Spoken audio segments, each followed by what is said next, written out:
Bismillahirrahmanirrahim. Assalamualaikum warahmatullahi wabarakatuh. Waalaikumsalam warahmatullahi wabarakatuh. Alhamdulillahillazi hadana li hadza wa ma kunna linahtadiya laula an hadanallah. Asyhadu an la ilaha illallah wahdahu la syarikalah wa asyhadu anna Muhammadan abduhu wa rasuluhu la nabiyya ba'dah. Allahumma fasholli wa sallim ala Muhammad wa ala alihi washabbihi ajmain, amma ba'du. Ma'asyiral muslimin wa sallallahu mu'minin rahimakumullah. Alhamdulillah, summa alhamdulillah hamdan katsiran thayyiban mubarakan fih. Kita dalam keadaan sehat walafiat, sedikit batuk nggak masalah ya. Saat mana banyak sahabat kita yang tumbang dan disinyalir barangkali berkaitan dengan vaksin atau COVID ya. Setelah Pak Yanto, kemudian Pak Asep, lalu ada lagi sekarang kira-kira yang menderita karena vaksin tuh sahabat kita Pak RW. Kita doakan Allahumma rabban nas akhsibil ba'sa wasyafi anta syafi la syifa illa syifauka syifaa ghairu saqamah. Amin. Jadi kita doakan dari jauh juga di tahajud kita, semoga sahabat kita ini masih diberi kesempatan oleh Allah untuk tidak berakhir usianya pada penyakit ini gitu. Ya. Pak Luli, sahabat ini downline-nya Pak Tom itu yang ngajak ke pengajian tuh Pak Tom ketika lagi siskamling. Iya Pak ya? Tahun berapa itu? Ini doainnya yang enggak. Ya, juga semuanya keluarga kita mungkin atau siapa yang sedang menderita sekarang ini, mudah-mudahan cepat diangkat penyakitnya oleh Allah dan penyakitnya menjadi kafarat dari dosa-dosanya. Ya, karena itulah yang dijanjikan oleh Allah melalui Rasulnya bahwa siapa yang sabar menghadapi penyakit kemudian bersikir memuji Allah dengan penyakitnya itu, maka beberapa dosanya diangkat oleh Allah, dihapus ya. Artinya penyakit juga bisa didatangkan oleh Allah kepada kita bukan sebagai azab tapi sebagai pengampunan dosa. Itu bisa dilihat nanti keterangannya di YouTube saya tuh 5 tahun yang lalu ya. Nah, sekarang kita masuk saja langsung kepada kurikulum kita, di mana kita nanti mau membicarakan masalah profesi yang menghasilkan harta haram. Profesi ntar saya kurung ke dalam profesi yang memang jika dia tidak dibayar pun udah haram. Ya, karena ada juga profesi yang tadinya pekerjaannya asalnya hukumnya halal menjadi haram dibawa pulang uangnya karena ada oknum di dalamnya. Ya, contoh tukang bangunan atau mandor bangunan. Mandor bangunan halal nggak? Halal, bismillah, mencari nafkah untuk keluarga. Tapi kemudian ngembat, markup harga, itu kan. Jadi nggak bisa dibilang bahwa mandor bangunan adalah pekerjaan haram, nggak bisa. Karena asalnya halal. Nah, yang mau dibicarain ini bukan itu. Ya, pekerjaan yang memang asalnya udah haram dikerjakan. Duluan kalau dia pun nggak dibayar, dia kerjain itu sendiri. Sudah melanggar perintah Allah. Jadi faktor pertama nih, walaupun nggak merugikan orang lain nggak rugi gara-gara dia mengerjakan ini gitu. Ya. Nah, itu berarti pekerjaan ini banyak sebenarnya. Banyak variannya, tapi punya beberapa induk aja sebenarnya, kayak mencuri, berzina, ya kan? Nah, ini nanti mencuri ya dia bisa jadi profesi akhirnya. Dalam zaman sekarang kan bukan hanya mencuri itu nguntil barang orang, korupsi, ya kan mencuri itu, ya kan? Gitu jadi maksudnya. Jadi profesi haram yang orang pelakunya itu bawa barang haram ke rumah, bawa gaji dimakan oleh istrinya itu, maka termasuk pelakunya itu kalau berdoa sampai nangis bombay nggak bakal dikabulin.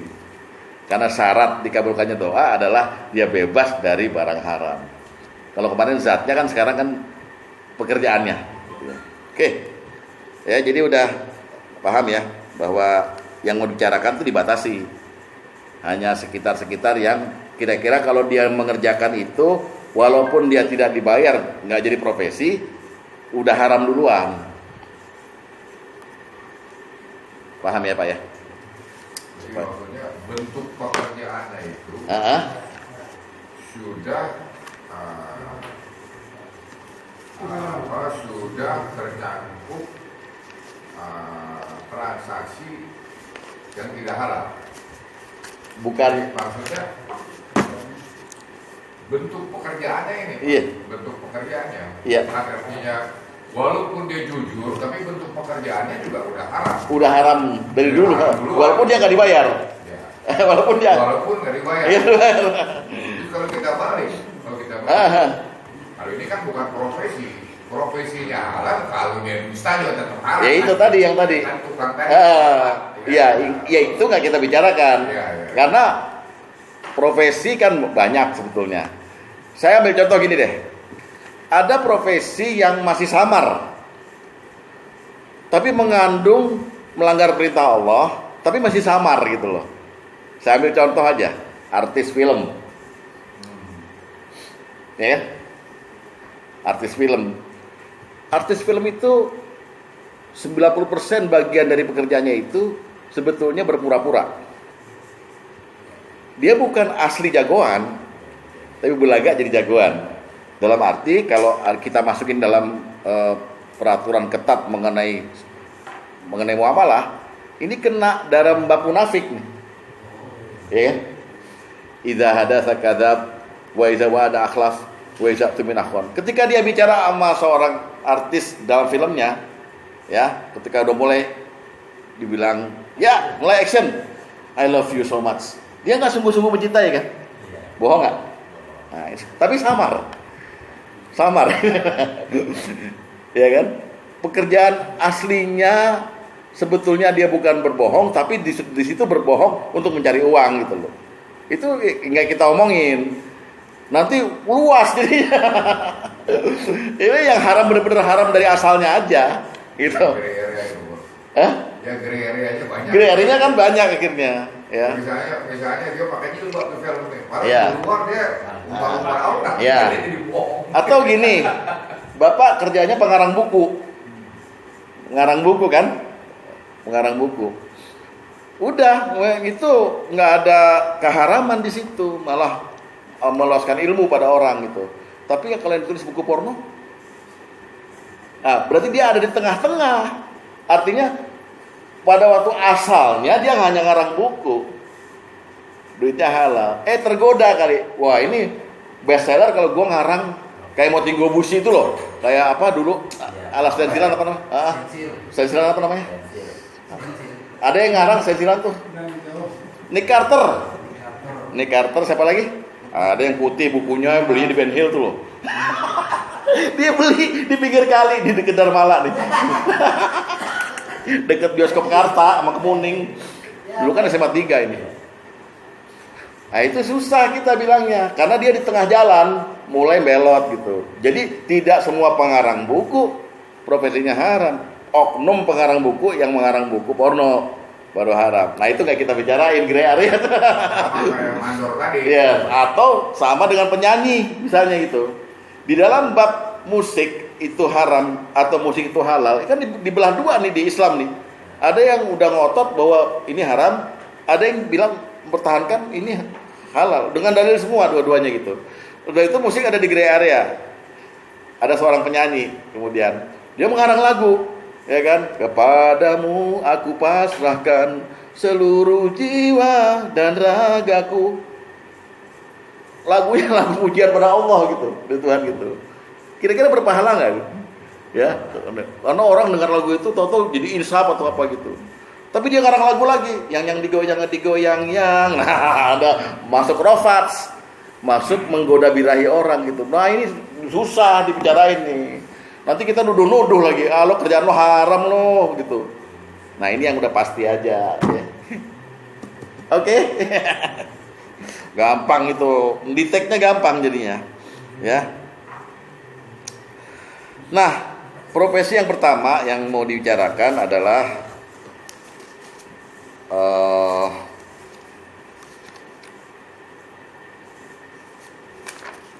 profesi dukun dan pelacur. dukun dan pelacur. Dukun udah pasti ya, nggak bisa ditolak lagi bahwa dia mempunyai kesalahan terbesar. Dukun itu, Rasulullah itu pernah ditanya oleh Aisyah istrinya dan oleh Fatimah anaknya, kenapa dukun-dukun itu yang tukang ramal khususnya, dulu dukun tuh disebut kahin, disebut nujum ya dan sebagainya gitu ya, ahli nujum. Kenapa dia selalu tepat menebak sesuatu? Sekarang kan banyak, Bapak kalau ke Kerawang tuh ada Pak Haji siapa itu, Bapak belum duduk dia udah bilang, gampang kalau soal istri ngamuk sih. Kita bingung kok tahu persoalan saya gitu. Nah, ketika kita bingung dan takjub pada keajaiban itu, di situ akidah kita bergeser bahwa penentu nasib kita itu bukan Allah, tapi dukun itu. Takjub kita. Dia minta ayam, minta apa ya kita kasih. Ini maharnya gede nih kalau buat istri nunduk sih. Di luaran 50 juta. Saya pikir kalau Bapak pegang ini jimat 15 juta itu. 3 hari insya Allah istri nunduk gitu. Bapak langsung ke ATM tuh. Orang lihat pertama kali takjubnya, ajaibnya dukun itu. Satu itu. Yang paling asik dengerin juga kalau dukun tuh ngeramal, Pak. Di kita banyak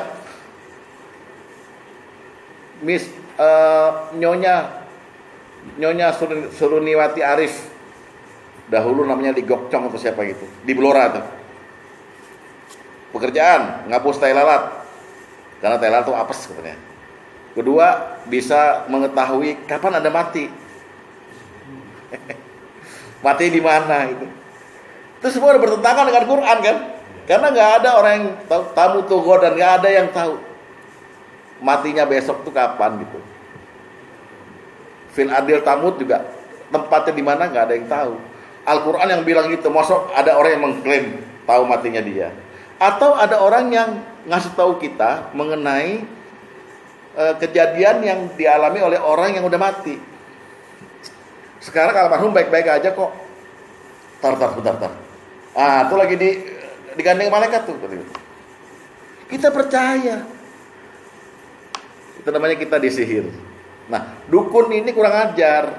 Makanya di Asy-Syu'ara itu, di surat 26 kan digambarkan cara kerjanya. Mereka bekerjasama dengan jin, dengan setan-setan yang dulu tugasnya kerjanya nangkring di langit.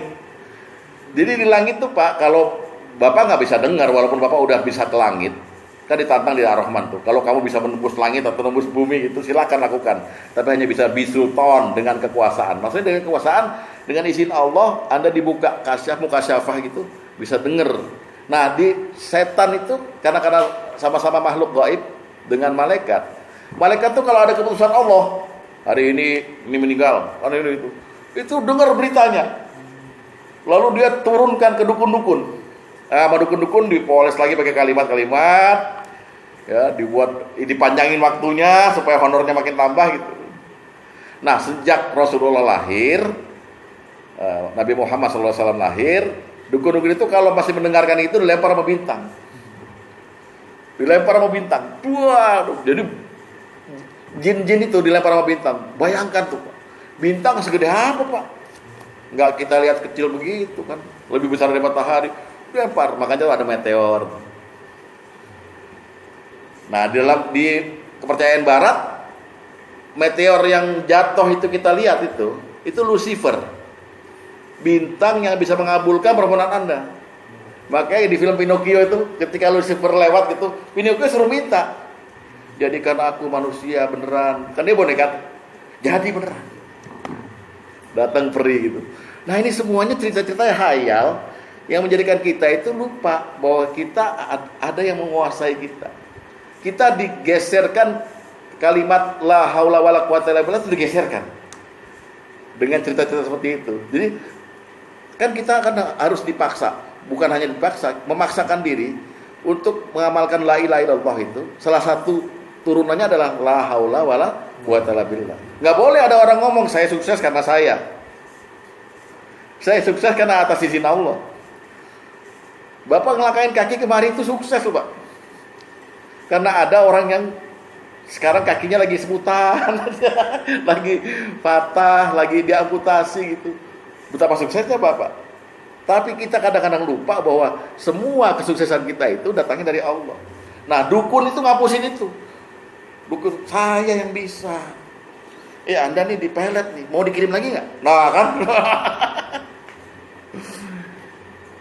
Padahal kita ini sama pelet nggak mungkin kita bisa ngelawan pelet atau santet. Terkecuali Allah beritahu di Al-Falaq, minta perlindungan. Nah kita tuh kalau sama hal-hal gaib itu gini loh Pak, sama dengan kita itu jalan di satu gang, ketemu sama rumah yang ada anjing galak dirantai di luar. Tiap kita lewat, wow. Walaupun ketarik lagi sama rantainya, tapi kita terganggu. Akhirnya kita bilang begini, kalau gitu gue lapor polisi deh. Polisi bilang gini, bawa batu. Tiap dia gonggong lempar, pasti dia kabur. Benar begitu. Tapi apa ribuan hari, puluhan tahun kita lewat sono harus bawa batu? Yang paling cocok adalah ketok rumahnya. Pak, anjingnya ganggu, masukin. Begitu pula gitu kalau kita menghadapi gaib, kita sama Allah ngomongnya, sama yang punya jin itu, yang menciptakan jin. Ya Allah, aku berlindung padamu dari kedatangannya. Dia jaharin di Quran. Jangan kita lawan, pasti kalah. Dia nggak kelihatan, kita nggak ngeliat dia ngeliat kita, capek urusannya. Paham? Nah dukun itu nggak begitu prinsipnya. Ini nih berat nih dari laut nih. Ini anak buahnya Roro Kidul nih. Maharnya gede, percaya gitu. Nah dukun itu ketika dibayar, nah bayarannya itu haram. Yang bayar juga haram. Sama-sama. Karena nanti kan harta kita ditanya, untuk apa kita, ya kan? Dari mana, untuk apa kita belanjakan? Untuk dukun, gamparin malaikat. Ya, jadi yang pertama dukun dan pelacur. Yang pelacur saya terangkan sebentar lagi deh, tolong. Oh iya.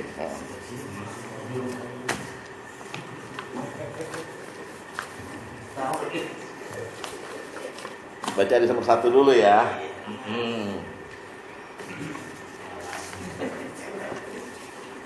Dia sih nggak mau rugi.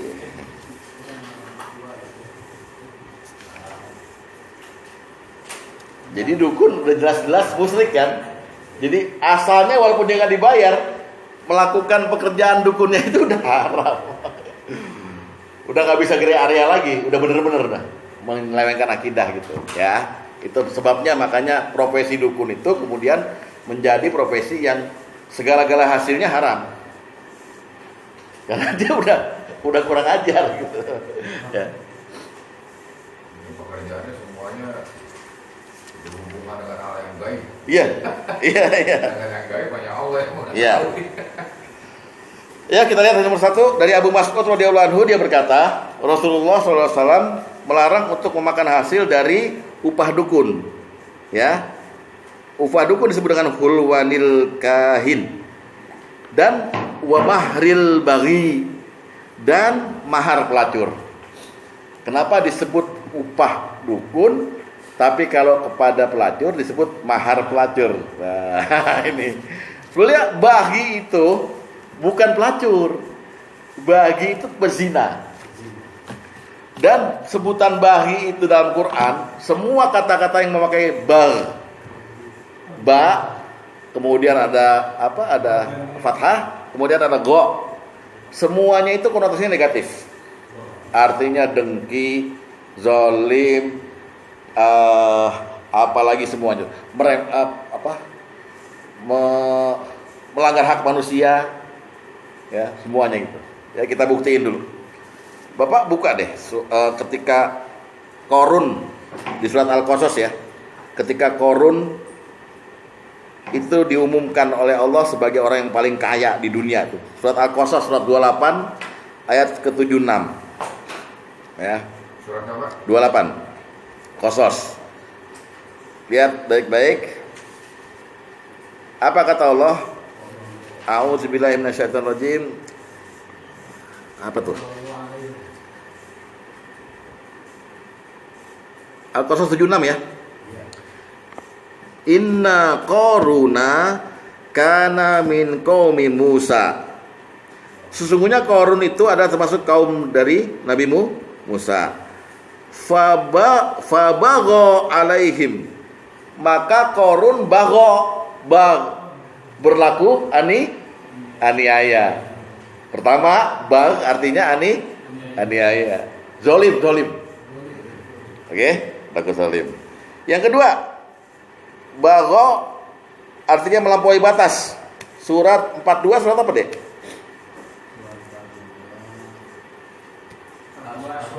Asy-Syura ayat 27.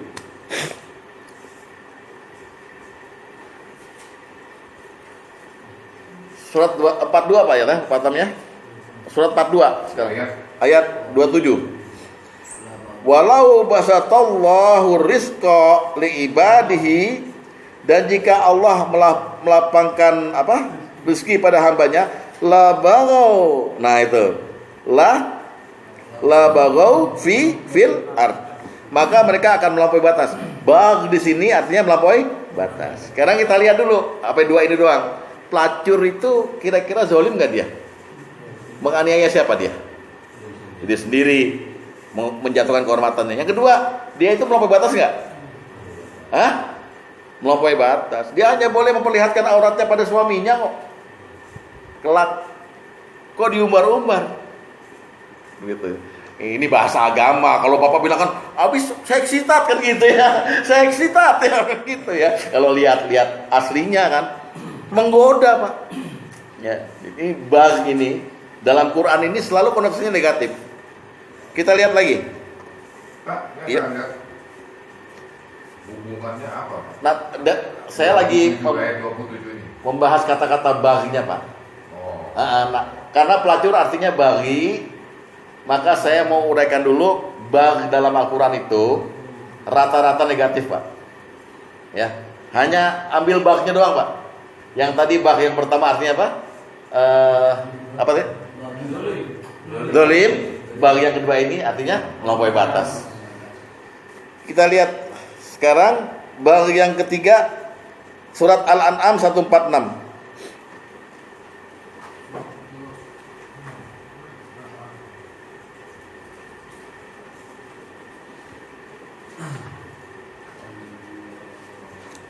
Dan kepada orang Yahudi kami haramkan segala binatang yang berkuku, dan dari sapi dan domba.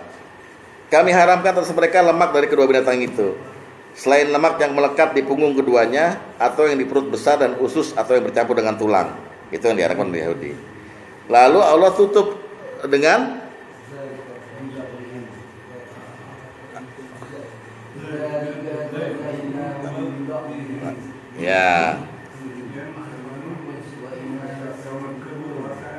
Ya zalika jazainahum bibaghihim. Kami hukum mereka bibagh karena mereka durhaka. Udah cukup, durhaka, zalim, melampaui batas. Makanya kemudian ada dialog yang indah antara Jibril dengan Maryam. Waktu Maryam dikasih tahu, saya mau diutus Allah untuk ngasih anak laki-laki kepada kamu. Maryam bilang apa? Bagaimana saya bisa dapat gulam anak laki-laki? Wong saya bukan baghi. Saya nggak pada disentuh oleh manusia, dan saya bukan baghi.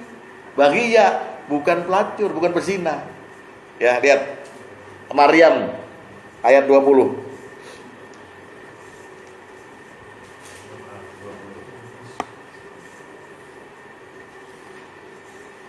Ya, qalat, berkata Maryam, anna yakunu li gulam, gimana aku bisa punya anak, ya kan? Walam yamsasni bashar, sedang aku nggak pernah disentuh oleh manusia. Terus walam akun baghiya, aku bukan bezina.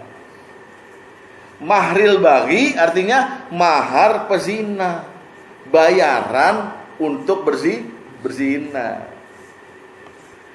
Paham ya? Haram. Zinanya udah haram belum? Zinanya udah durhaka, melampaui batas, sama zalim, ditambah dibayar.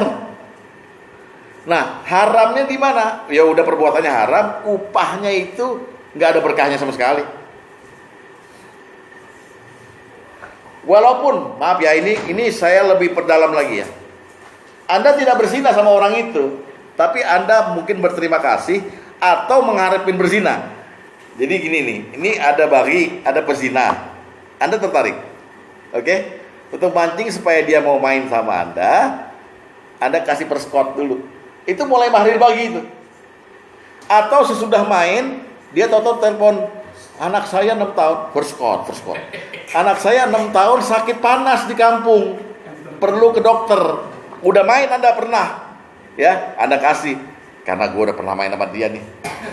Itu mahril bagi juga, berkaitan dengan zinanya. Hati-hati, jangan main kasih sembarangan uang kepada cewek yang bukan istri Anda, karena ada syahwatan khafiyah di situ. Kok Ustadz tahu? Apa Ustadz pernah ya main-main begitu? Jangan kurang ajar lo nanyanya kan gitu ya. Jangan di puncak begitu. Ya.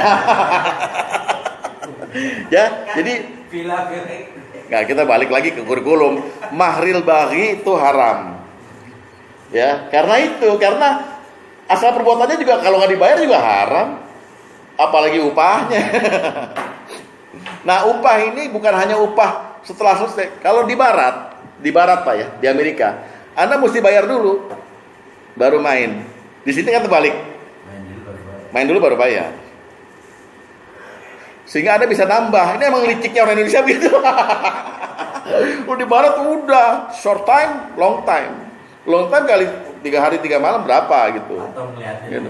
Ya, jangan gitu. Enggak, dia yang bilang. Kok jadi gue yang salah? Mandangnya. Nah, ini Pak, dulu di Indonesia diperhalus terus. Dari mulai sebutnya lonte, WTS, sekarang PSK. Dan pecun. Enggak, dia udah main di Sabang juga. Ngerti lah. Biar ketua kelas kan di sini ketua kelas. Di sono ketua geng dia. Nah, saya kepengen kita itu teliti bahwa sudah pasti ini haram. Karena ada juga beberapa pihak melalui yang indah-indah menjadikan kita bingung. Saya ambil contoh.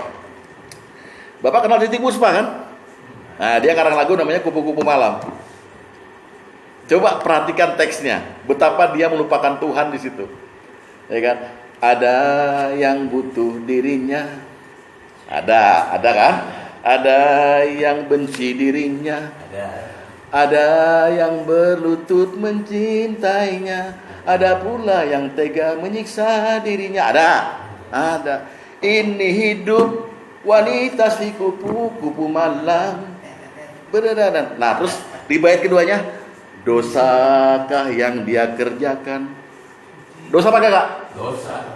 Sucikah mereka yang datang? Mereka yang datang. Kadang dia tersenyum dalam tangis, kadang dia menangis di dalam senyuman. Apa kata Rasulullah? Mahril bagi haram, titik. Lalu Titiek Puspa bertanya, oh apa yang terjadi? Terjadilah. Mau neraka, mau surga, terserah, kata gitu. Yang dia tahu Tuhan penyayang umatnya, masa Tuhan sayang sama pelacur? Jadi ya. Ya, bukan, maksudnya kita dibelokkan. Senang sama lagu itu. Apal gue dari mana? Dari D ya. Yang dia tahu hanyalah menyambung nyawa. Wah, panjang. Nomor rokat. Itu tandanya begini. Ya Allah, gitu. Bayangkan itu Pak, kita dibelokkan gitu. Tetap mahril bagi, secakep apa dia? Haram. Rasulullah pada waktu Mi'raj pernah lihat neraka sebentar mampir. Itu kenapa? Nanya sama Jibril. Karena ada perempuan itu, ya. Perempuan itu lagi digantung di payudaranya. Maaf. Digantung payudaranya. Terjatuh. Gantung lagi. So, ada laki-laki di sana, ada daging bagus dimasak, ada daging mentah, milihnya daging mentah. Itu apa Jibril? Oh, ini yang perempuan itu berzina.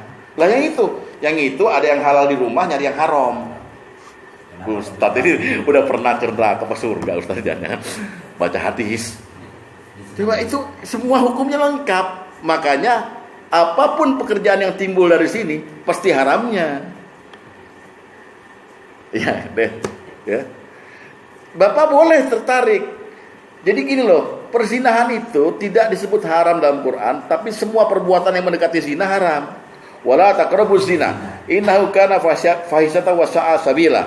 Ya kan? Perzinahan. Tapi ada juga yang wasa'a sabila, yang fahisyah juga, adalah menikahi bekas istri ayah kita. Menikahi ibu tiri sendiri gitu.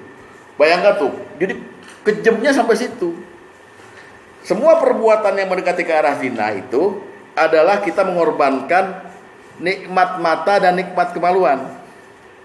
Jadi kalau kita berzina atau mau berzina atau tertarik sama pezina, maka kita mengorbankan An-Nur ayat 30 dan 31. Perintah Allah, jaga mata, jaga pandangan, jaga kemaluan. Hai kaum laki-laki di ayat 30. Ayat 31 perempuan, hai perempuan, jaga juga matamu. Ini kagak, yang penting kan kita nggak main tar. Di karaoke kan ditemenin, ya kan? Apa nyanyi? Teror yang di Mersis tuh loh. Yang kisah seorang pramuria. Semua itu tiada arti bagiku. Ya kan? Ku anggap sebagai lulus kutangnya. Tok ditarik kutangnya. Yang penting nggak main, sama. Iya. Bukan niat lagi, udah sepaneng, ya kan? Nah itu mahril bagi, ya. Jadi gini lah Pak, ketertarikan orang kepada seseorang, apalagi kita yang udah nikah semua ini, itu mesti ada syahwatnya. Mesti paling enggak kalau kita nyadar ya kita udah nggak kuat, udah tua gitu ya, udahlah berhenti dah.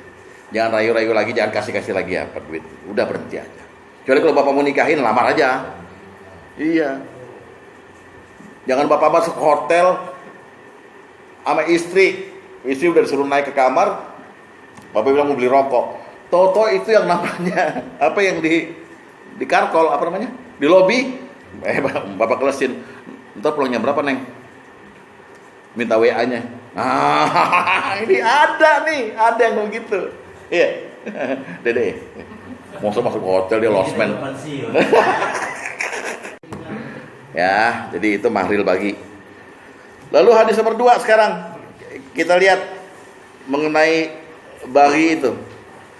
Dari Rafi bin Khadij dia berkata Rasulullah SAW bersabda, syarrul kasbi mahrul bagi wa mahrul bagi khabis. Seburuk-buruk pekerjaan adalah mengambil mahar dari pelacuran, dan mahar dari pelacuran adalah kotor. Ada yang mau protes? Mengambil bukan memberi. Hah? Bukan memberi, Iya, bukan jadi mengambil. ini calonnya hukum untuk si pelacurannya sendiri dan ya untuk selanjutnya mengambil maksudnya. Iya. Bukan untuk yang Iya. Emang sih seneng kita lihat karena Zuyina linnasi hubbus syahwati minan nisa. Ali Imran berkata, dihiasi manusia syahwat kepada perempuan, tapi ada lembaganya agar Allah ridho ya nikah.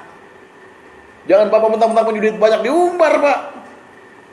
Udah direncanain lagi nih, duit ada 30 juta nih. Sekali main kan 500.000. Wah, berarti berapa kali main? 60 kali nih.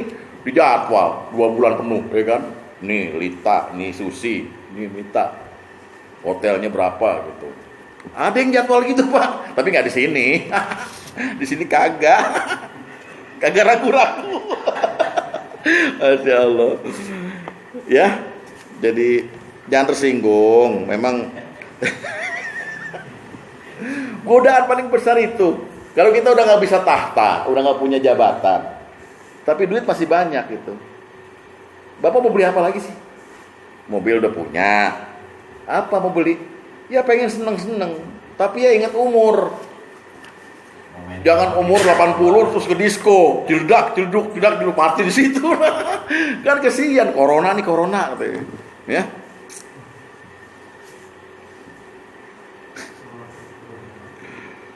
Oke, udah itu jadi dukun dan pelacur udah saya terangkan lah. Mudah-mudahan paham ya. Kemudian yang tiga dong ya, dukun 1, pelacur 2 adalah pencuri, Pak. Nah, pencuri ini sudah jelas. Dia mengambil hak orang lain. Susahnya para pencuri ini nanti di hari kiamat, kalau dia belum balikin barang, dia masuk pengadilan bangkrut, Pak. Jadi kan gini loh, pencuri itu untuk supaya dia dosanya hilang, dia istighfar kan.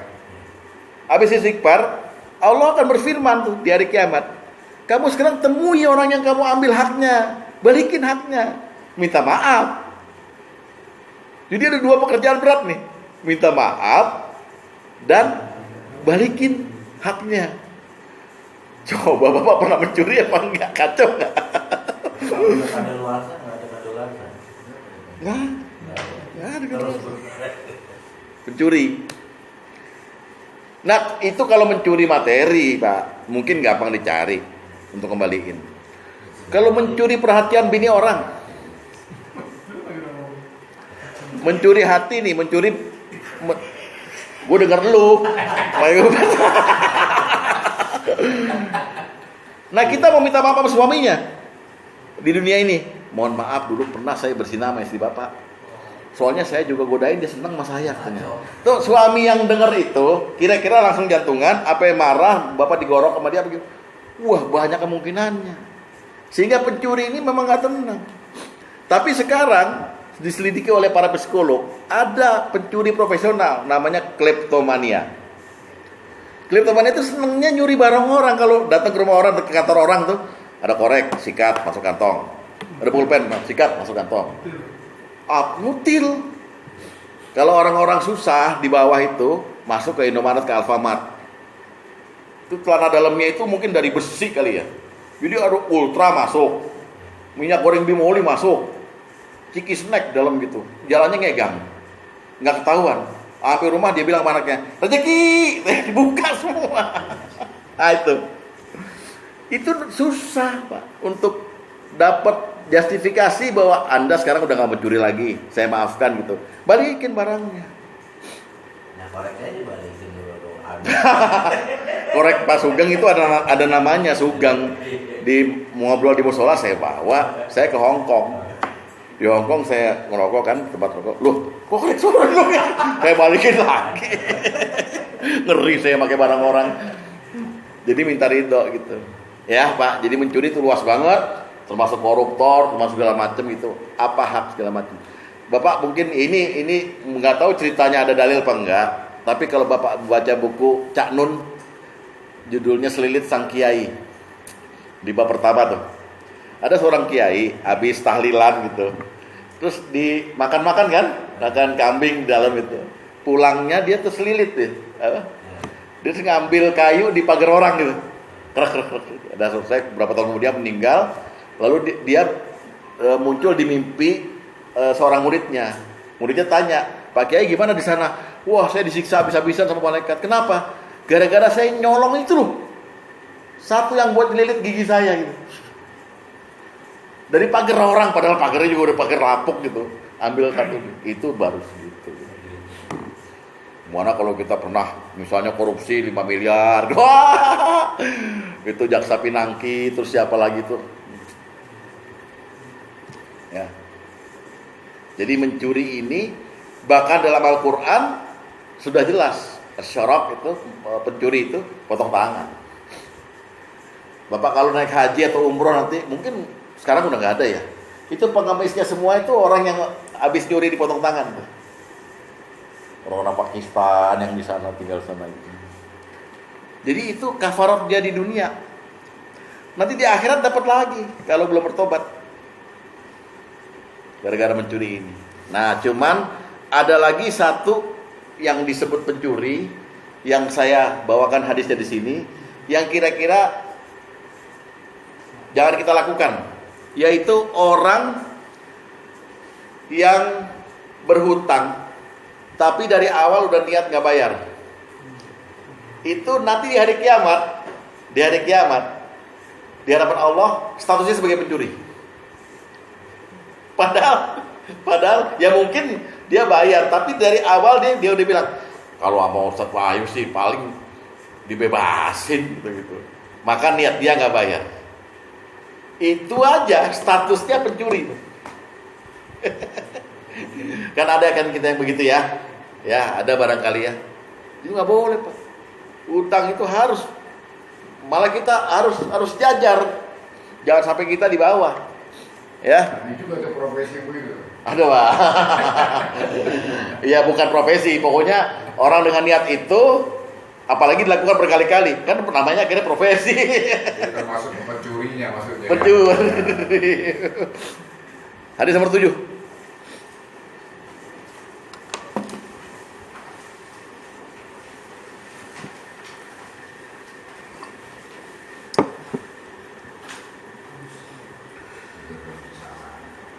Dari Suhaib Al-Khair dari Rasulullah SAW, beliau bersabda, siapa saja yang berhutang dan dia berencana untuk tidak membayarnya pada pemiliknya, maka dia akan menjumpai Allah dengan status sebagai pencuri. Gini loh Pak, ini antara penghutang dengan yang diutangin, dua-duanya sama-sama ada peluang masuk surga kalau utang piutangnya benar. Si penghutang pada saat dia menghutangi itu dia langsung dikasih bonus oleh Allah 18 kali lipat kebaikan daripada kalau dia ngasih. Paham ya? Jadi di hadis itu jelas tuh. Pahalanya orang yang menghutangi 18 kali lipat dari orang yang cuma ngasih aja. Si yang minjem punya peluang masuk surga. Dia niat dan bersumpah, saya utang, bulan depan saya bayar. Dan pada waktu bayar dia lebihin, bukan bunga, untuk nyenangin hati. 500 minjemnya, 525 balikinnya. Dua-duanya sama-sama peluang masuk surga. Lalu yang memberi hutang karena pengen masuk surga, lihat ada hadis nggak? Yang dinaungi Allah di hari kiamat. Salah satunya adalah, jadi ada 7, ada 2, ada 1. Salah satunya adalah orang yang menghutangi, terus orang yang minjem itu belum sanggup bayar, dia bilang, ya udah saya kasih tempo. Lama-lama orang itu bilang begini, saya nggak sanggup bayar, udah buat kamu aja. Jadi ada peluang semua masuk surga gitu. Oleh sebab itu, utang piutanglah yang baik. Kalau enggak jadi begini. Yang ngutang udah niat nih, orang kaya usah nyariin, gue cuma pinjam 300. Nah, daripada menghindari yang begini-gini, kalau ada orang yang ngutang 200-300 gitu, bilang aja, nggak usah utang nih, nah aman. Paham? Itu Hah? Itu yang perorangan. Perorangan. Kalau lembaga, Kalau perusahaan dia lawan sama dia. Lo tau gak Bang Mega punya siapa? Oh, ada debt collector, ditanyain begitu sama dia, bingung debt collector. Gak tahu Pak, gue juga gak tahu. Jadi memberi hutang dibandingkan dengan memberi lebih tinggi nilai pahalanya. 18 kali lipat. Karena di situ ada resiko ya. Iya, karena dia kehilangan resiko. kenikmatan untuk menikmati hartanya, kehilangan dia kehilangan sementara kan kenikmatan itu gitu. Dihargai oleh Allah 18 kali lipat. Dan ini hadis ini dikatakan oleh Jibril, Muhammad, tertulis di ars. Jadi ditulis di ars tuh bahwa Allah memberikan pahala 18 kali lipat pada penghutang dibanding kalau dia memberikan ya. Di ars ditulis tuh. Ars Allah kan agung, besar. Makhluk Allah yang paling besar tuh ars. Ada tulisan gitu. Penghutang diberikan 18 kali lipat pahala daripada dia memberi. Aneh nggak? Karena dia menanggung risiko kan, ya. Karena ada yang dilawan di situ. Kan? Ada yang Kalau yang memberi ini karena daripada gua repot, gua kasih dia mendingan. Nah iya, tapi itu juga solusi Pak, supaya jangan ketemu sama orang yang begini, yang kehadapan Allah, toto dibilang sama Allah, Anda pencuri. Saya nggak pernah mencuri. Anda waktu itu mau berhutang, tapi niatnya nggak bayar. Karena Allah Maha tahu ya hati kita. Nah, menghindari orang seperti ini lebih baik dikasih, kasih gitu. Kalau Sebaliknya kita bicara hitung-hitungan pahala gitu. gimana? Kalau misalnya orang minta buat modal. Gini deh, gua kasih pinjam aja bisa kalau kira-kira. Tapi kita udah berniat nih, ya kalau nggak bisa bayar udah bertang ini kan. Nggak apa-apa. Udah mati kita. Iya nggak apa-apa. Dapat nggak paling Dapat 18 dong. Kalau gitu kita mesti berkiat begitu dong. Ini orang Minang Iko. Pelit apa bahasa? Nggak apa-apa. Allah Maha tahu kan. Ini kan siasah. Ya. Ya, innahum yakiduna kaidah wa akidu kaidah. Allah punya siasat juga. Tapi pahala dapat insyaallah. Karena tertulis di ars, ya. Nah, jadi kalau Bapak sebagai penghutang, hati-hati. Karena kita udah pernah ngomongin tentang digorim kan? Digorim komplit kok waktu kita ngomongin gorim kemarin. Yang soal zakat, asal zakat kan? Komplit. Ini kan termasuk di sini 18 kali itu. Ya. Jadi pertama dukun, kedua pelacur, ketiga pencuri. Keempat seniman pembuat patung dan pelukis. Nah ini Pak, ini susah nih. Karena 4 mazhab semuanya mengatakan haram berdasarkan hadis. Jadi artinya kalau Anda kecemplung jadi pelukis atau pematung, ya mohon maaf. Tetapi ada sedikit lah. Ada keterangan ya. Pelukis saya itu. Ya. Hadis nomor 10. Hadis nomor 10. Dari Ibnu Umar bahwa Rasulullah SAW bersabda, pada hari kiamat asawwiruna yu'azzibun. Sawwirun itu adalah perupa, bisa pelukis, bisa pematung. Pelukis dan pematung akan diazab dan dikatakan kepadanya, hidupkanlah apa yang telah kalian ciptakan.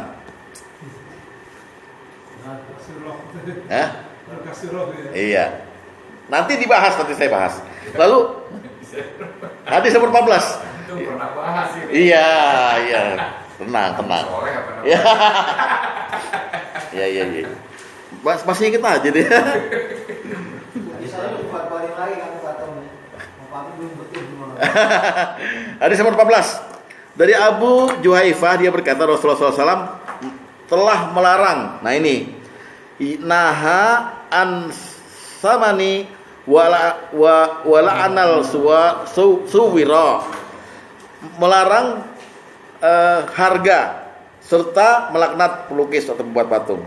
Jadi harganya juga ya, termasuk nanti kalau dia belinya kan pakai perantara, ya perantaranya kena juga. Pas juga lukisan Popo Iskandar, tau nggak Bapak? Orang Bandung. Popo Iskandar selalu melukis kucing. Orang Bandung juga Jehan tuh melukis manusia tapi matanya hitam. Jadi siapapun gadis matanya hitam aja gitu. Kalau kita ada putihnya, dia dihitamin semua itu. Itu sekarang lukisannya lagi naik daun. Jehan tuh bisa kita beli mungkin cuma segini, 150 juta. Gue punya saudara ada namanya Jody Art. Kok haram semua. Toko antik Jody Art. Ya. Nah, menurut para ulama sekarang, ulama modern, dimulai dari Yusuf Qaradawi, kemudian ada Ismail Buti segala macam itu ya, dari Mesir segala macam.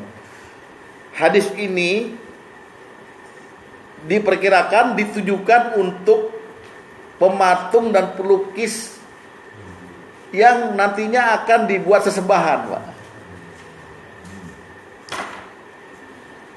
Jadi kalau nggak ada dibuat sesembahan, tapi hanya dibuat hiasan gitu, nggak apa-apa, makruh saja, katanya begitu katanya nih. Ya, saya nggak bawakan itunya fatwanya, soalnya masih harap gundul. Saya mesti tanya dulu sama kiai, ini bacanya bagaimana gitu. Kalau terjemahannya saya tahu. Jadi misalnya begini, zaman Nabi Soleh dulu, ya, Nabi Soleh, Nabi Hud, itu ada orang-orang para ulama-ulama itu dikagumi, diikuti taklimnya segala macam, pokoknya dituruti semua, gitu. Tapi ketika mereka sudah meninggal, orang-orang kehilangan. Tetap datang ke taklim, cuman kok hampa gitu. Maka dibuatlah patung-patung itu, patung-patung orang soleh itu, didudukin gitu, terus diajak ngobrol. Pak Kiai, gimana begini ini gitu? Ya, yang lain udah mati, enggak gitu. Ya, nanya semua, tertutup merem, oh dapat jawabannya gitu. Jadi disembah, dipuja. Lukisan pun begitu. Gus Dur waktu jadi presiden pernah didatangi oleh Yusuf Qaradawi. Lalu Gus Dur ngajak dia dari airport Halim menuju istana, kan lewat HI. Lalu Yusuf Qaradawi bilang, bukan Yusuf Qaradawi, sorry, Syekh Asy-Sya'rawi Mutawali atau siapalah gitu ya. Ini negara kok penuh patung.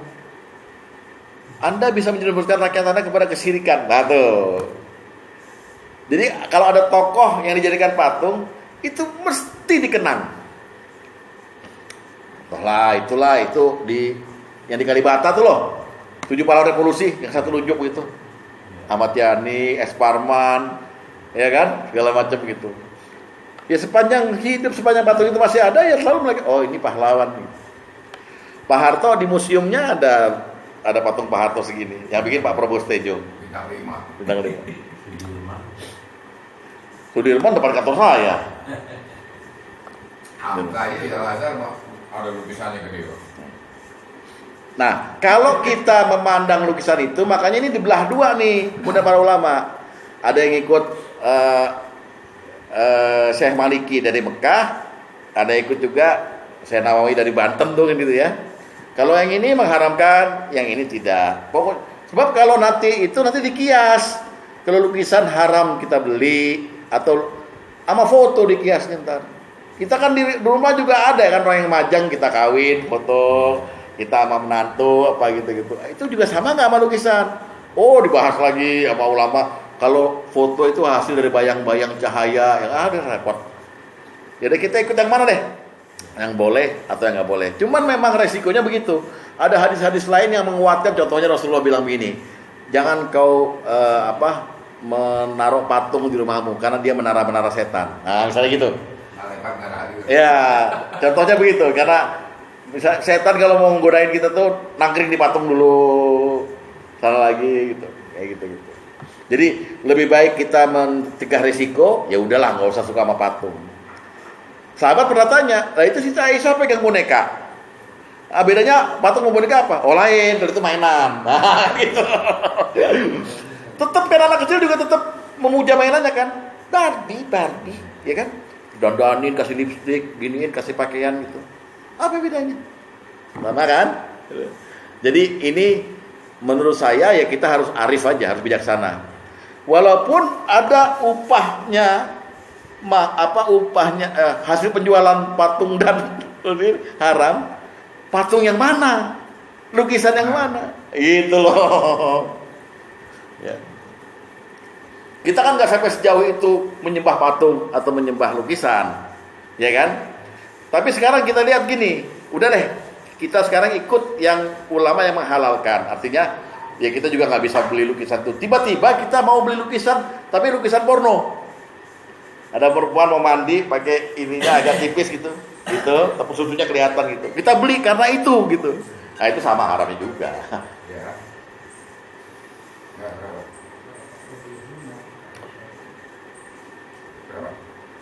Hah?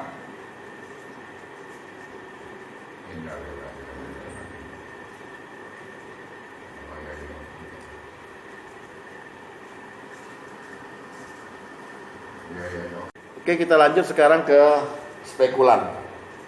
Spekulan ini sebetulnya judi, ya. Jadi dia punya akar namanya maisir. Artinya seseorang itu punya sifat namanya tulul amal, panjang angan-angan. banyak khayalan gitu loh. Tapi nggak perlu keluar modal sebetulnya. Kalaupun keluar modal sedikit, akhirnya dia memakai teori probabilitas. Menang kalau togel tuh segini gitu. Kadang-kadang ada juga yang judiin, ada bajai lewat berapa gitu. Dalam 1 jam bajai lewat 60 nih, bener dihitungin sama dia. 60, gue menang gitu. Apa aja dijudiin, rokok dijudiin, semua dijudiin gitu. Nah ini semuanya haram. Jadi dan ini bisa jadi profesi sebetulnya. Artinya orang itu hidup dari judi. Baik bandarnya, baik pemainnya, semuanya hidup dari judi gitu. Kemarin kebetulan kita ngobrol-ngobrol soal judi dengan Pak Yugeng, Pak Bani, lalu Pak Tri, ya, habis subuh. Rupanya memang dulu mereka ini semua pemain judi. Ya entah kelas kakap, entah kelas teri. Intinya apa? Judi itu sangat menyusahkan, Pak. Pak Bani itu pernah judi sampai pagi.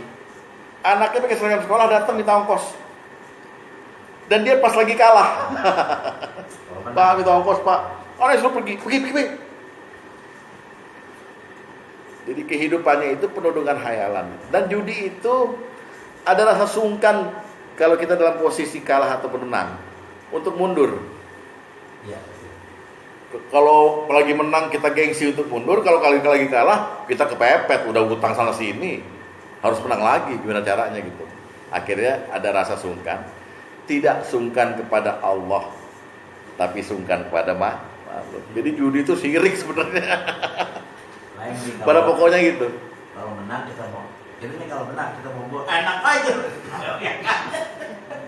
Mau menang mau pulang nih. Iya. Ntar dulu loh, sialnya tetap harus di. Iya. Satu menang kalah gue bubar. Nah judi nanti variannya zaman sekarang terlalu banyak. Sesuatu yang kira-kira, nah Bapak kalau lihat YouTube nanti ada iklannya tuh, Binomo Trading, apa trading semuanya yang pakai aplikasi itu. Kita hanya lihat grafik aja, tapi kita bayar dulu depositnya deh. Deposit 1 juta misalnya.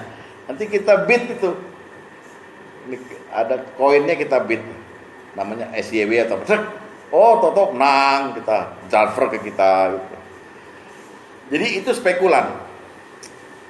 Itu berakar dari maisir, dari judi sebetulnya. Jadi orang kepengen dapat untung besar berlipat-lipat hanya dengan modal sedikit dan punya tulul amal. Pasti punya tulul amal, punya panjang angan-angan. Ya. Dan judi ini kata Al-Quran nimbulin kebencian dan permusuhan. Sama dengan khamar.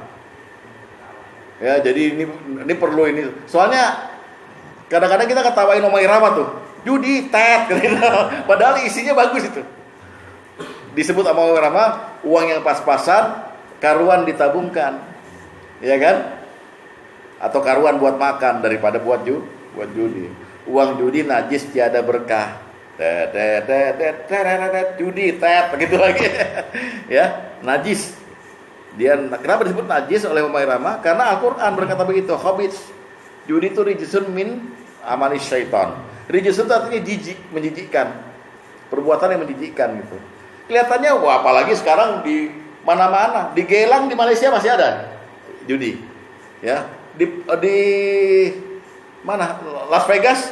Wah, satu kota itu. Bapak nginep situ, turun ke bawah udah arena judi. Dari mulai yang paling murah pakai koin sampai yang ngebitnya jutaan dolar. Bapak tahu Christmas Island? Itu wilayah Australia tapi adanya di selatan Pulau Jawa. Jadi dari Banten ukur kira-kira 200 km. Itu ada Christmas Island. Konglomerat Jakarta itu dari Halim berangkat pakai pesawat pribadi ke sana pakai karpet merah, disambut ke sana. Henry pribadi, siapa semua tuh. Judi, ya kalah 200 miliar, udah pulang lagi ketawa-ketawa. Nggak tahu apa yang dibanggakan. Apa modalnya di store-nya atau menangnya juga tahu. Jangan sampai kita begitu. Dari yang paling kecil, ya taruhan. Kalau ngundi, tapi untuk kemaslahatan Rasulullah pernah. Aku kalau mau pergi kemana-mana, istri saya yang ikut, saya undi. Yang mana yang ikut nih? Nah, kayak arisan gitu. Loh, oh Aisyah yang keluar, Aisyah ikut saya. Itu nggak apa-apa. Tapi kalau udah menjurus pada saya nebak ini, pakai dadu, kayak pakai apa, pakai QQ, apa namanya, jebot, apa ya, udah itu. Gue nggak tahu sih, memang nggak pernah itu. Kayak ente kan, wah, masih SD kalau dulu. iya. Judi menimbulkan kebencian, terutama kebencian istri yang lihat suaminya judi sampai jam 3 malam. Yang listrik pakai golok begini, teng pulang. Nah, pulang deh. Orang yang paling jago di MA juga tetap aja ke kolong meja. Ada bini gua enggak? Ada bini. Pengalaman beliau nih. Ya. Kita lihat judi sekarang. Surat Al-Baqarah 219. Surat Al-Baqarah 219.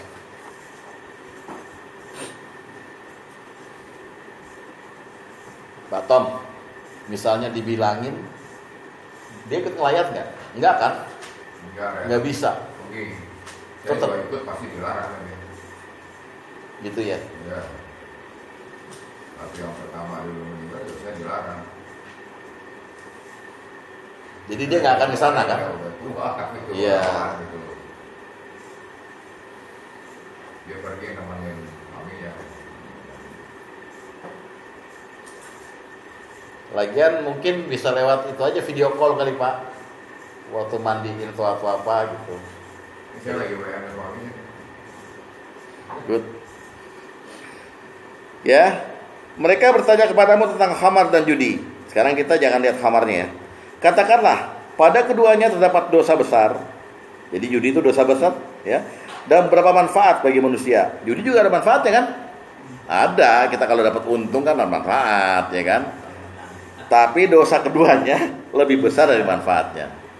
Ingat ya, daya dosanya lebih besar dari manfaatnya. Oke, dah itu.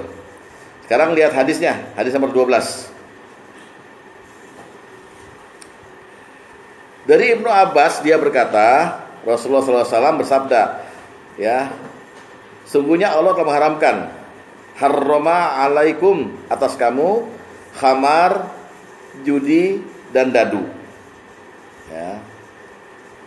Khamra wal maisira wal bubatu. Sekarang kita lihat zaman Rasulullah. Apa aja judi zaman Rasulullah ini? Kita lihat hadis nomor 8.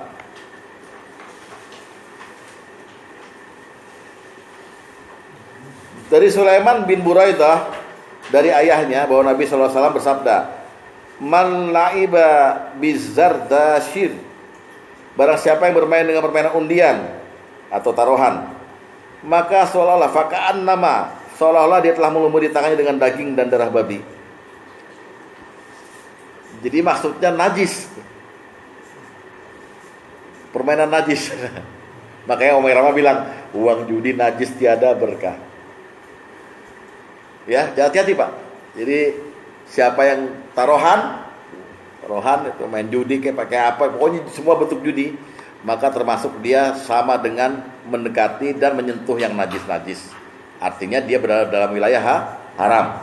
Oke. Hadis nomor 11. Ini jenisnya ya. Dari Abdullah bin Mas'ud dia berkata Rasulullah SAW bersabda, jauhilah dua kotak yang diberi tanda yang dilemparkan dengan lemparan. Kedua benda itu adalah judinya orang ajam. Sekarang kita lihat itu namanya dadu. Lempar, truk, jumlahnya berapa gitu.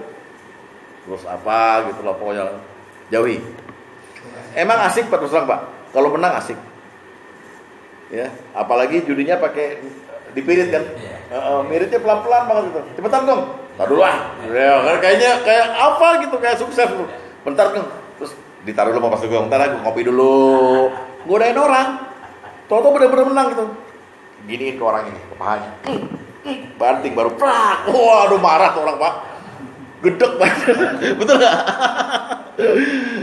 Itu yang saya lihat selama ini di mana-mana, RT 4, RT 3. Orang bikin marah sama yang menang. Loh, katanya lo. Ngapain lo datang malam ini lo? Ah, nih tuh lihat gitu. Ya, mirip namanya. Nah, jauhi semuanya. Percuma. Ya. Nggak mungkin bisa kaya dari judi, nggak mungkin, ya. Nah, yang untuk menjaga itu, kita lihat satu hadis ini. Jadi hadis ini bercerita begini. Barang siapa yang cuman ngucapin doang, San, dia main judi San, dia harus bayar kafarat. Itu udah termasuk mulai melangkah ke judi itu, harus bayar kafarat. Jadi jangan sembarangan ngomong judi. Main yuk. Nah, itu udah sama dengan judi. Harus bayar kafarat. Walaupun bercanda. Hati ya. Main. Nah, ya, hadis nomor ke-9. Kafaratnya adalah sedekah ya. Dari Abu Hurairah dia berkata, Rasulullah SAW bersabda, barang siapa salah seorang dari kalian bersumpah dan dalam sumpahnya berkata demi Lata dan Uzza, gitu ya. Kalau ini kan sekarang lain. Hendaknya dia segera mengatakan la ilaha illallah. Nah, itu lain lagi terusannya ya. Dan barang siapa berkata kepada saudaranya, kemarilah kita main judi, hendaknya dia berkafarat dengan bersedekah. Karena dia udah mulai kotor hatinya, Pak. Untuk kafaratnya supaya dia lebih bersih lagi, sedekah. Bercanda Bang Aman, main judi yuk. Sedekah buru-buru. Hah? Kalau kurang satu itu iya. Itu ajakan canggih. Kurang satu nih, maksudnya cuma 3 orang. 3 orang udah meleleh aja, cepetan dong gitu. Udah jam 12 nih gitu. Gitulah kira-kira Pak. Ya, jadi kita percepat. Terakhir supporter. Supporter adalah pendukung dari perbuatan-perbuatan haram. Istilahnya yang membantu terwujudnya perbuatan itu terjadi gitu. Kenapa supporter gak boleh? Nanti mungkin ada kebolehannya di minggu depan, karena saya akan mau ngomong pengecualian dari semua itu, yang zat haram apa ada pengecualiannya. Sekarang supporter kenapa gak boleh? Karena kita dituntut oleh Quran untuk jangan membantu berbuat kejahatan. Buka Al-Maidah ayat 2. Ayat berapa? Al-Maidah ayat 2. 2.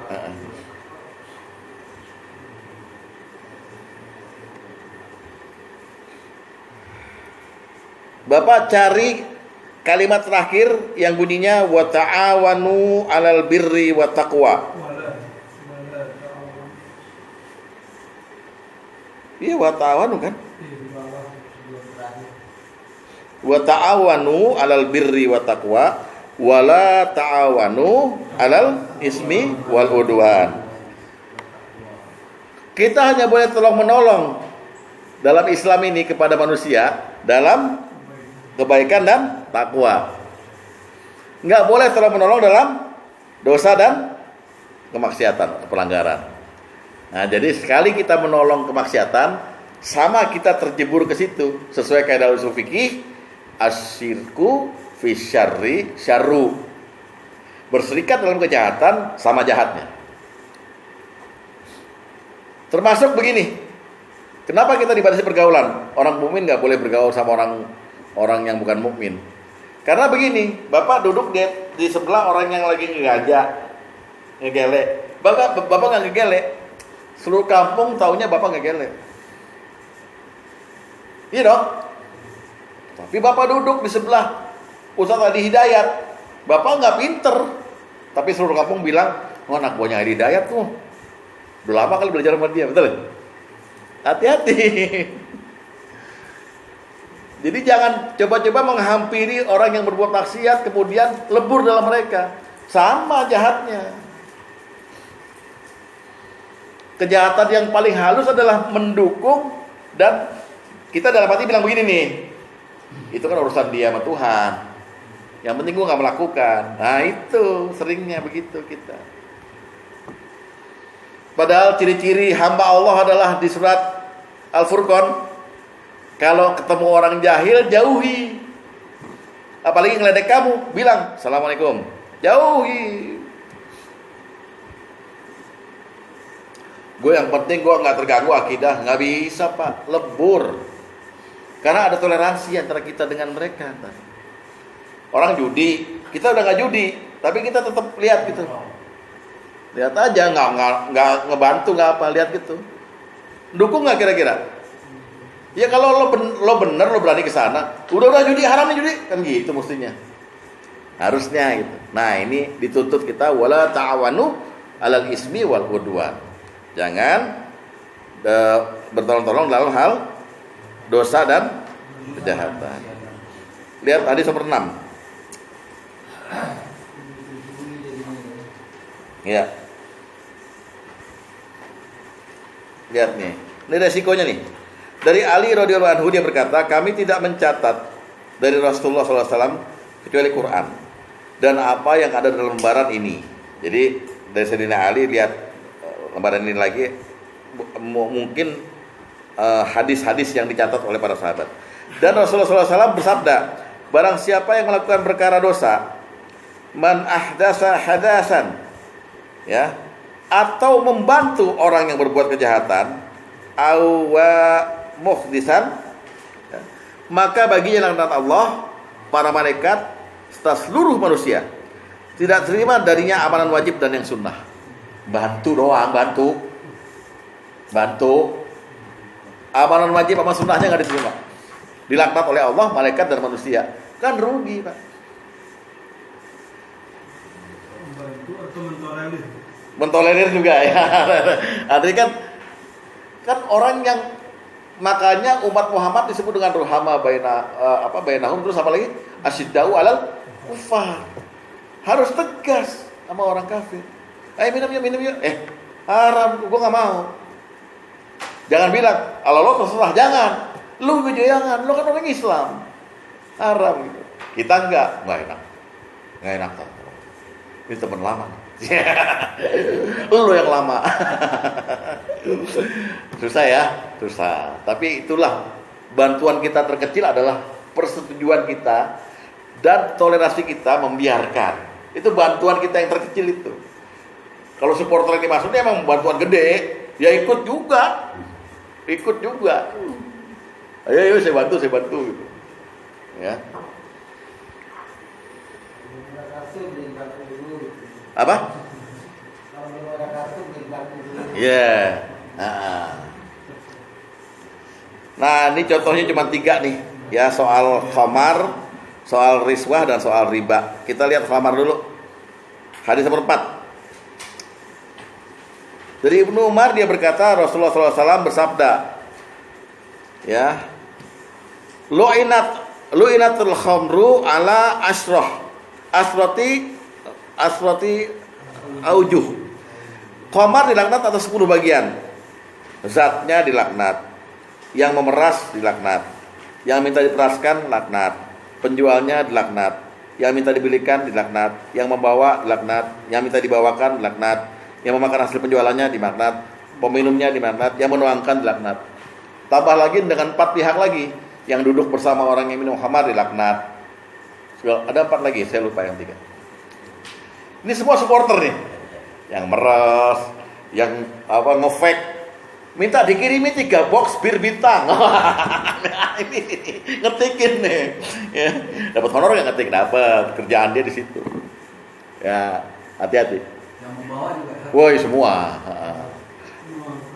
Tat, gue cuma beliin doang ke Tat, karena yang ada motor cuma gue waktu itu. Ya, sama lo bawa. Kerjaan susah nih kalau saya. Apa? Kalau kerjaan susah. Kemarin saya 1 mobil bawa. Dapat? Buat ini bawa nih, bawa ke rumah duta besar. Poin dari mana tahu? Saya 1 mobil itu kemarin. Iya, kayak Pak Iskandar suruh beli babi didudukin sama dia. Lo. Dikentutin kalau perlu. Saya 1 mobil kan minum dan dulu tanggal sekali. Jadi ini saya bingung apa? Mobil. Supporter ya. Saya asumsinya kalau supporter bola Bukan. Oh iya makanya Pendukung. Supporter pendukung. Pendukung ya. Support kan dukungan. Pendukung, tapi bukan di dalam main bola gitu. Bukan lain. Ini kamar didukung sama siapa aja. Yang di hadis 10 dan 14 pihak itu mah. Yang meras, yang bikin gitu. Apa? Nah, itu ada pengecualian nanti tuh. Yang Pak Yanto sama Pak Iskandar ada pengecualian ntar. Kerja ya. Di minggu depan, iya, di minggu depan, ya. sama dengan orang udah nggak punya kerjaan lagi, tiba-tiba ada tawaran jadi tukang sapu di gereja. Orang Islam gitu. Kayak gitulah misalnya ya. Jadi nanti pengecualiannya saya ini di minggu depan. Ya. Kamar ini profesinya kaitannya kemana, Pak? Penjual kamar itu? Bukan. Ya semua, itu 10 bagian. Ini supporternya. Oh. Yang meres, yang beli, ya apa semua inilah supporter. Yang Newport, Pak. Yang kedua riba, hadis nomor 3.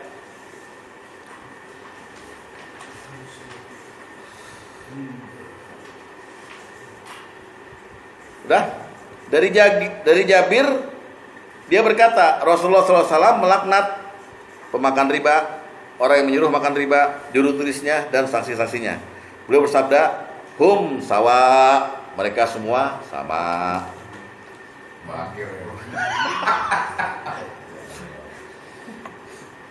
Di situ kalau letak asyur dalam kufar itu di mana? Kayak macam beliau yang kerja ini. Kan bos zaman saya bos, kalau bisa begitu. Ya bisa aja, tapi beginilah. Itu minggu depan lah. Ya. Minggu depan nanti Bapak akan jelas bahwa ada celah di mana kita bisa melakukan keharaman itu, bukan bisa ya, terpaksa gitu ya. Karena faktor-faktor apa gitu. Al-Quran dan hadis masih membuka peluang itu gitu. Bisa juga begitu. Dipaksa kafir kan gitu ya. Dipaksa kafir. Padahal hadis sendiri enggak gitu. Iya. Tapi kalau urusan perempuan jangan gitu juga deh. Saya dipaksa meniduri, tapi gimana ya? Karena terpaksa. Lu mah nggak bisa kabur apa? Gigiban tertiban. Ada bahasa imba gitu kan. Iya. Nah, yang terakhir sogok menyogok. Mulanya sih yang didosa tuh cuman yang nyogok sama yang disogok. Kita lihat hadis nomor 5 dulu. Ya. Apa kata Rasulullah? Laknatullahi 'alal rosyi wal murtasi. Laknat Allah atas pemberi suap dan penerima suap. Suap ini yang dimaksud begini loh, Pak. Bapak kepengen menggolkan sesuatu yang harusnya nggak usah keluar duit gitu loh. Tapi memaksa orang itu untuk melakukannya dan Bapak membayarnya gitu. Karena Bapak dalam posisi yang bisa dibayar. Nah, suap ini pernah ditolak oleh Umar bin Khattab. Umar bin Khattab jadi khalifah. Raja Kisra ngirimin 1 mangkok permata pada istrinya Umar. Ini kebalik-balik Pak kita di Indonesia ini kalau saya pernah dikirimin. Saya anak buah saya dulu lebih dari 70 orang Pak. Tingkat saya nggak sampai direktur, manajer dulu. Itu lebaran saya dikirimin parcel sama anak buah saya. Istri saya bangga tadinya, parcel dari anak buah. Saya bilang, setelah saya nggak jadi manajer, masa mereka kirim? Artinya mau carmuk. Paham ya? Begitulah Umar bin Khattab, istrinya dikirimin permata 1 mangkok. Istrinya senang. Apa kata Umar? Kamu tuh dikirimin itu karena saya khalifah. Oleh sebab itu, kamu ambil aja deh. Yang kamu senengin 1 aja. Yang lainnya masukin Baitul Mal. Itu untuk negara, bukan untuk kamu katanya. Bisa bedain nggak? Jadi orang nggak bisa punya kepentingan terus kita dirubah untuk menerima yang bukan hak kita gitu. Lalu kita lakukan, itu namanya riswah. Dilaknat antara yang memberi dan yang menerima. Dan itu juga pernah saya lakukan. Saya pernah melakukan berapa tahun berturut-turut gitu. Diperintah bos, sama Pak Iskandar. Gimana kedudukan saya? Terus saya bilang, jangan saya dong. Oh, ntar dikatain saya asuh gue gitu. Ya. Nah, kemudian ada lagi hadis yang berkata laknatullaha 'ala rosyi wal murtasi ar-rosyi wal murtasi wa ra'isa finnar. Nah, ini supporter nih. Yang menyogok dan yang disogok dan perantara sogok semua neraka. Jadi ada tengah-tengahnya. Nah, itu supporternya namanya. Hadis nomor 13.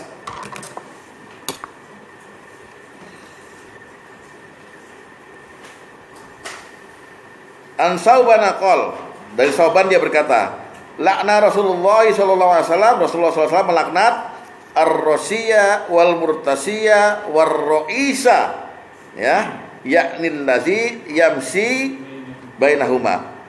Yang dilaknat pemberi suap, penerima suap dan perantaranya, yaitu orang yang menghubungkan keduanya.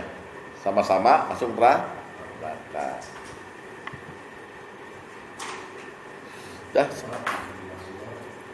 Jadi minggu depan kita lanjutkan Pak Dede dengan pengecualian.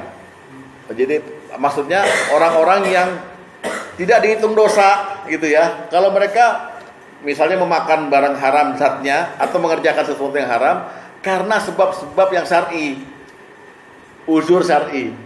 Ya, tadi terpaksa tadi segala macam. Itu minggu depan, insyaallah. Ya. Ini saya Apa? Perantara ya. Perantara tuh ya maklar. Orang ketiga. Maklar orang ketiga yang menghubungkan. Sama-sama. Acara juga pernah di sini. Gue jangan. Ada daftar hakim. Buat hakim berapa ya?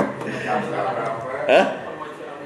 Pengecualian bagi orang yang makan makanan haram karena zatnya dan yang mencari penghasilan dari pekerjaan haram. Itu ya. Markus kan ada itu. Semuanya. Iya, pokoknya supporter daripada pekerjaan haram ini.